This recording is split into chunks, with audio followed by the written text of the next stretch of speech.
Assalamualaikum warahmatullahi wabarakatuh. Halo teman-teman, kembali lagi dengan saya Musfira Risyaradini dari Fakultas Ilmu Pendidikan Universitas Muhammadiyah Jakarta, Prodi Pendidikan Bahasa dan Sastra Indonesia.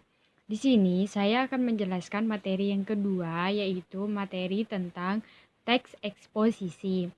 Nah, sebelum memulai pembelajaran, alangkah baiknya kita membaca doa terlebih dahulu.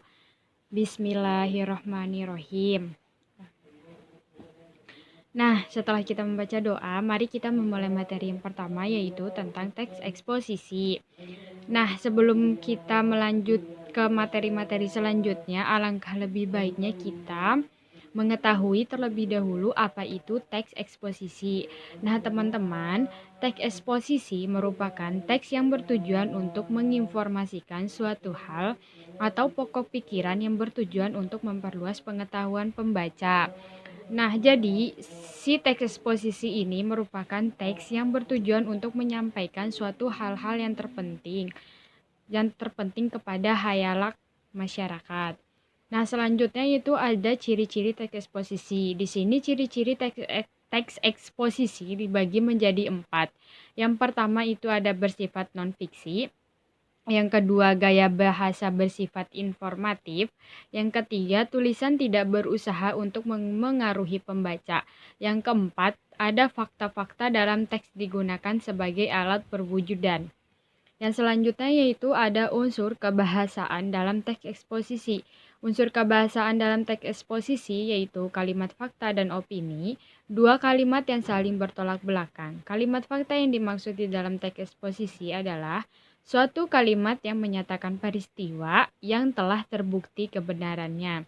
Sedangkan opini itu suatu kalimat yang merupakan suatu pendapat, gagasan, kritik, maupun saran dari seseorang yang perlu dibuktikan kebenarannya. Jadi, si fakta dalam teks eksposisi ini suatu yang sudah benar-benar terjadi, sedangkan yang opini sesuatu yang belum seharusnya terjadi. Seperti itu, teman-teman.